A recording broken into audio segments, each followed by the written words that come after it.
और अब ब्रेक के बाद हमारे साथ एक बेहद खास मेहमान जुड़ने वाले हैं और वो हैं बीजेपी के वरिष्ठ नेता और पूर्व केंद्रीय मंत्री प्रकाश जावड़ेकर जी। लेकिन किस मुद्दे पर जुड़ने वाले हैं? वो मुद्दा है जो केरल में राजनीतिक हलचल है, कंफ्यूज्ड सियासत केरल की। आगामी विधानसभा चुनाव के मद्देनजर केरल की वामपंथी सरकार ने अपनी छवि बदलने की जी तोड़ कोशिश की है। राज्य में विकास को लेकर लोगों की बढ़ी अपेक्षा ने पिनराई विजयन को पूंजी और पूंजीपतियों के लिए दरवाजे खोलने के लिए मजबूर कर दिया है क्या? लेकिन कांग्रेस पार्टी यूडीएफ के बदले रुख से थोड़ा कंफ्यूज्ड है। 10 साल सत्ता से बाहर रहने के बाद कांग्रेस की पार्टी को यह उम्मीद थी कि जनता विजयन एंटी इनकम्बेंसी से तंग आकर उनको चुनेगी। लेकिन केरल से कांग्रेस के जो सांसद हैं और वरिष्ठ नेता शशि थरूर हैं, वो कांग्रेस पार्टी की सुपर लेफ्ट वाली छवि बनाने की कोशिश को चुनौती दे रहे हैं। कांग्रेस आला कमान के नाराजगी के बावजूद शशि थरूर ने मुख्यमंत्री विजयन के साथ सेल्फी शेयर की है। आप टेलीविजन पर वही सेल्फी देख रहे हैं। पिछले दिनों विकास के मुद्दे पर शशि थरूर ने पीएम मोदी और विजयन की लेफ्ट सरकार की तारीफ की थी। अब सेल्फी लेने के बाद वो लिख रहे हैं, यह इशारा हमारे राजनीतिक मतभेद से अलग राज्य के विकास के लिए संयुक्त प्रयास का अच्छा संकेत है।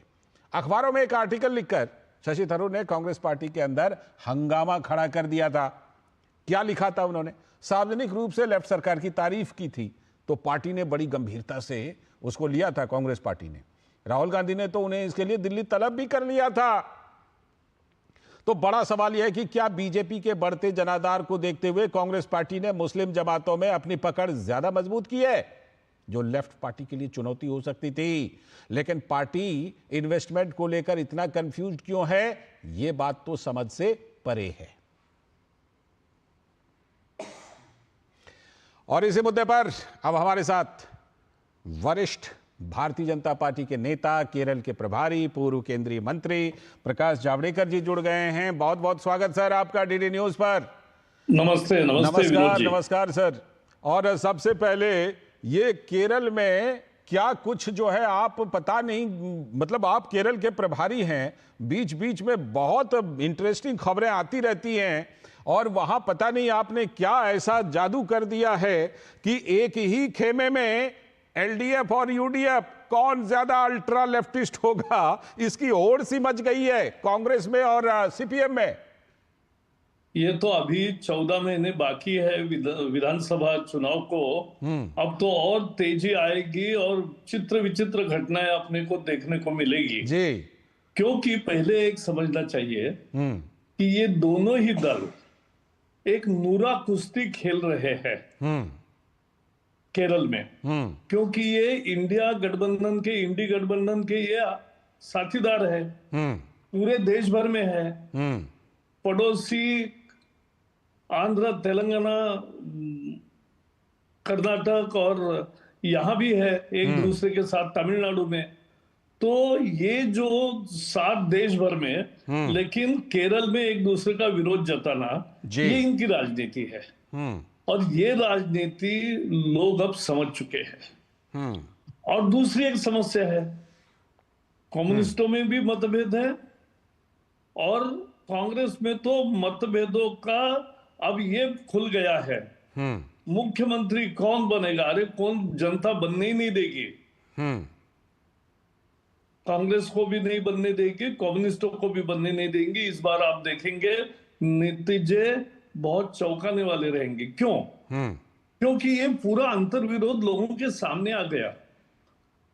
और पहले मैं ये बताऊं कि कांग्रेस और कम्युनिस्ट एक कैसे है। तो पहले एक ऐसे है कि वो एक भी आदमी इजराइल के पर जो हमला हुआ हमास का, उसका विरोध नहीं करता है। दोनों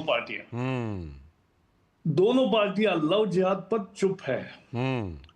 दोनों पार्टियां जो लिंचिंग हुआ है 3 मजदूरों का वहां एक साल में, बिहार से और झारखंड से आए जी, उनके बारे में एक लफ्ज नहीं बोलते हैं। दोनों पार्टियां जो क्रिश्चियन धर्मगुरुओं पर हमले हुए हैं उस पर एक शब्द नहीं बोलते। और इससे ज्यादा हमास के नेताओं को कम्युनिस्ट पार्टी तो बुलाती है उनको टेलीविजन पर यानी स्क्रीन पर उनका भाषण कराते हैं। तो इस तरह से जिनके संबंध है, इसलिए ये दोनों मूलतः एक है, ये समझना चाहिए भाई, और लोगों को ये नाटक अब समझा है। वो बिल्कुल वो एकता सर, वो एकता इनकी सीए पर भी, यूसीसी पर भी, वक्फ पर भी, सब जगह पर दिखाई पड़ती है।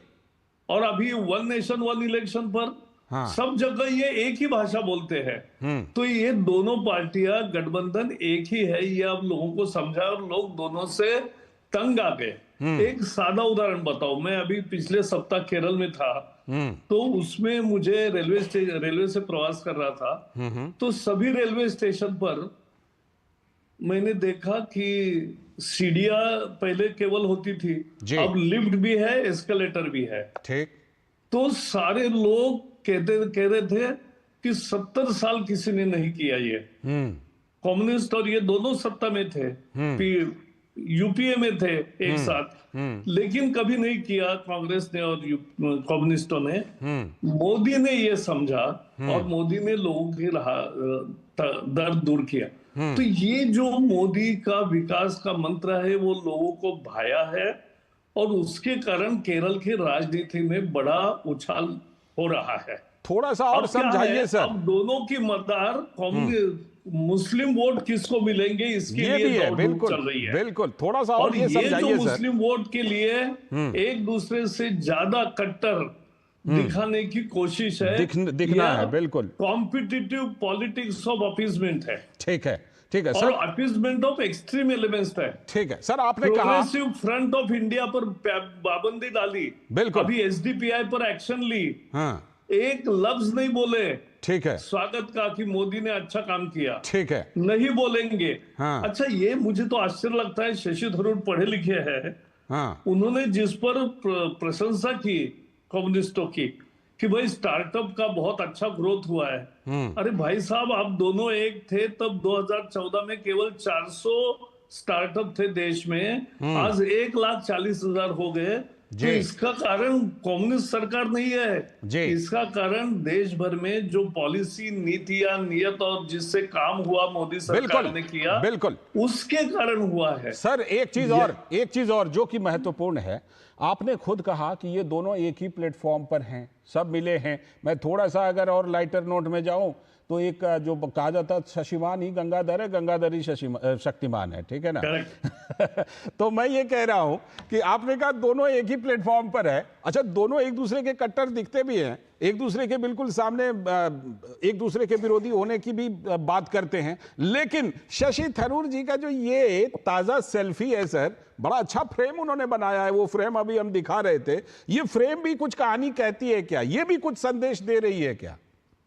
नहीं, ये जानबूझ के कांग्रेस पार्टी में जिस तरह से शशि थरूर को बाजू करने की कोशिश चल रही है, और कांग्रेस के नेतृत्व में उनको कोई स्थान नहीं, ना लोकसभा में कोई रोल नहीं, ऐसा जो स्थिति आई है, उससे वो चिढ़े तो है ही। और अब चिढ़ कैसे दिखाएंगे? तो शशि थरूर है तो वो सेल्फी लेगा, हर चीज में वो नया नया मुद्दा लाएगा, और वो बताएगा कि कैसे भी करके कम्युनिस्ट सरकार अच्छा है। तो कांग्रेस में घमासान मचे, इसी के लिए ये हो रहा है, और ये घमासान होगा, और आप देखते रहिए, आगे बहुत कुछ होने वाला है। मुझे तो लगता है इसी घमासान में आपके लिए बीच से रास्ता निकलता है, जिसका आप संकेत दे रहे थे कि बहुत देख लिया एलडीएफ और यूडीएफ को, और अब जो है केरल में कोई बदलाव की लहर आने वाली है। आपको बहुत बहुत शुभकामनाएं कि आप वो रास्ता बनाइए और केरल के लोगों को एक नया विकल्प दीजिए। बहुत बहुत शुक्रिया सर जुड़ने के लिए डीडी न्यूज के साथ। और इसी के साथ आज के इस वक्त